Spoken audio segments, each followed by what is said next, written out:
Namaku Rina. Aku adalah anak yatim piatu. Kedua orang tuaku sudah lama meninggal. Sejak aku umur 10 tahun, aku dirawat oleh paman serta bibiku. Pamanku bekerja sebagai pegawai negeri sipil sama dengan bibiku, tapi beda instansi. Mereka dikaruniai 2 orang anak. Anak pertama mereka bernama Budi, yang masih duduk di bangku sekolah lanjutan tingkat pertama. Sedangkan anak bungsu mereka bernama Rudi, masih duduk di bangku sekolah dasar.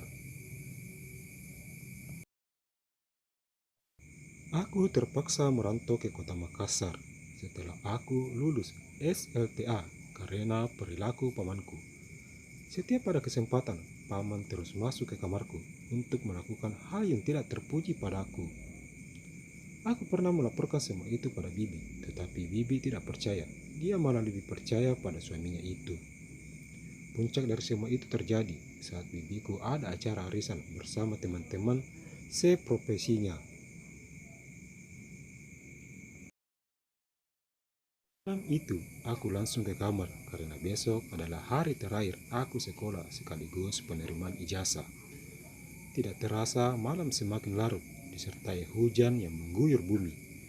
Angin bertiup cukup kencang, membawa hawa yang cukup dingin hingga membuat sebagian insan menarik selimut dan larut dalam mimpi indahnya.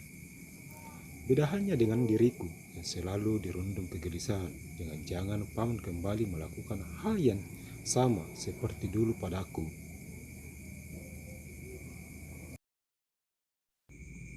Jam sudah menunjukkan pukul 12 malam, tetapi bibiku belum juga ada tanda-tanda akan pulang.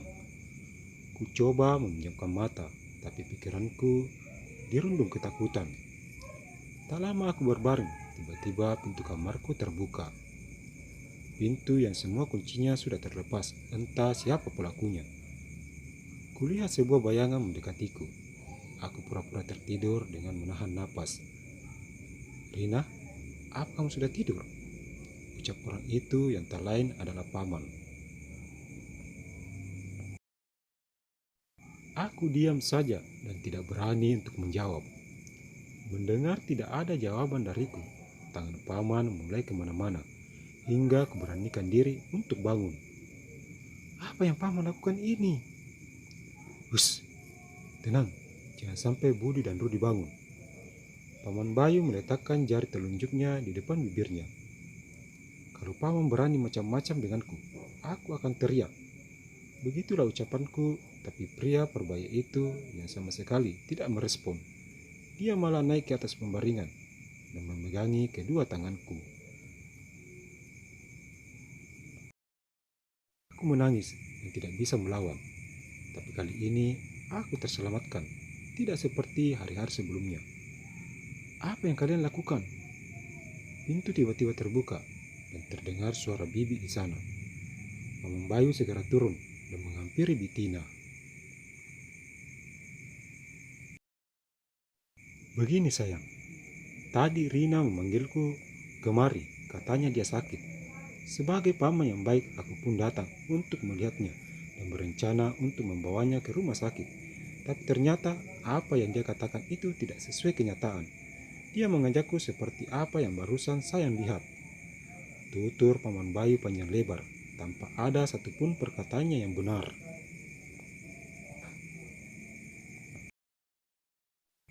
Aku hanya bisa menangis, menunduk sambil melipat kedua kaki menggunakan kedua tanganku.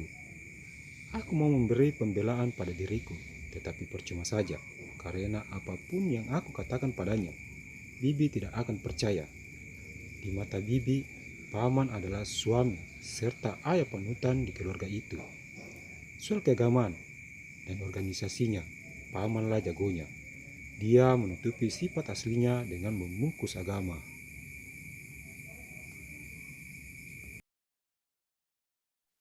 Rina, besok kamu boleh pergi. Semua tugas Bibi yang diamanakan oleh kedua orang tuamu sudah Bibi laksanakan. Jadi, tugas Bibi dan tanggung jawab Bibi sudah selesai. Suara tinggi Bibi menggema dalam ruangan itu. Aku pasrah, dan aku terima semua itu dengan lapang dada. Kulihat paman tersenyum, menatapku. Rencananya meyakinkan bibi benar-benar berhasil. Malam itu, aku tidak bisa tidur. Pikiranku entah kemana sudah arahnya. Aku harus kemana dan tinggal di mana setelah pergi dari rumah ini. Tanpa semenit pun kupejamkan mataku, hingga kokok ayam dan kicauan burung-burung di ranting pohon saling bersahutan. Kumasukkan semua pakaianku ke dalam tas ransel, lalu aku masuk ke kamar mandi. Setelah semuanya kurasa beres, aku segera keluar sambil menggendong tas ransel di pundakku. Kulihat keluarga itu sedang menikmati sarapan pagi mereka di meja makan.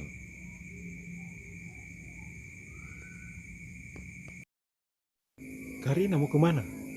tanya Bayu, anak sulung bibi. "Jangan banyak tanya. Makan dan segera berangkat ke sekolah," ucap bibi menegur anak sulungnya itu. "Bi, Rina permisi dulu. Kalau ada salah Rina, tolong dimaafin." Bibi sama sekali tidak menjawab. Beliau malah menyantap sarapannya, seolah-olah perkataanku hanya angin lalu baginya. "Rina, ini ada sedikit uang untuk bekal perjalanan. Gunakan sebaik mungkin." Paman Bayu berdiri dan menyerahkan beberapa uang merah padaku. "Tidak usah, aku masih ada tabungan." Aku langsung pergi meninggalkan mereka dengan air mata membasahi pipiku. Sebelum beranjak ke kota, aku terlebih dulu mampir ke sekolah untuk mengambil ijazah. Setelah berpamitan dan mengucapkan banyak terima kasih pada kepala sekolah dan guru-guru pembimbing, aku pun segera keluar dan menghentikan sebuah mobil yang akan menuju ke kota.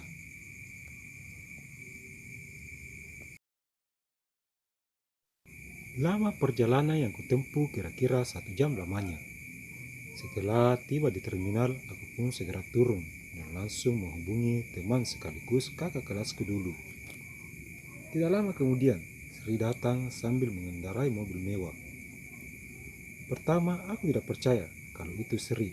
Setelah aku perhatikan dengan saksama, ternyata benar-benar Sri. Penampilannya berubah 180 derajat. "Sri, sekarang kamu cantik banget. Pakaian yang kamu kenakan pun semuanya modis. Dan satu lagi, mobil mewah. Apa ini mobilmu?" "Tentu dong. Ayo masuk, panas nih." "Sri, di kota ini kamu kuliah apa bekerja?" tanyaku di sepanjang perjalanan kami menuju apartemen Sri. "Soal kuliah nanti aku pikirkan. Yang utama dulu cari uang yang banyak. Soalnya hidup di kota itu keras. Tidak ada uang maka orang akan memandangmu sebelah mata." Sri yang saat itu fokus mengemudikan kendaraannya.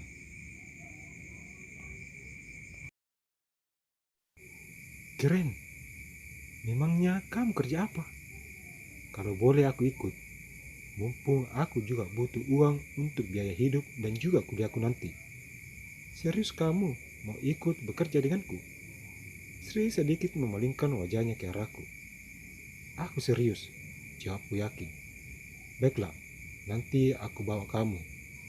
Tidak beberapa lama kemudian, mobil mewah Sri berbelok masuk ke dalam sebuah apartemen. 1 minggu kemudian, aku mulai bekerja. Sri membawaku ke sebuah hotel bintang 5. Setelah menunggu sekitar 10 menit, akhirnya orang yang kami tunggu pun datang. Seorang pria bertubuh kekar dengan berpakaian seragam. Brigadir Jusman, papan nama yang tersulam pada bajunya. "Ini dia orangnya, Pak." Sesaat dia menatapku dari ujung rambut sampai ujung kaki.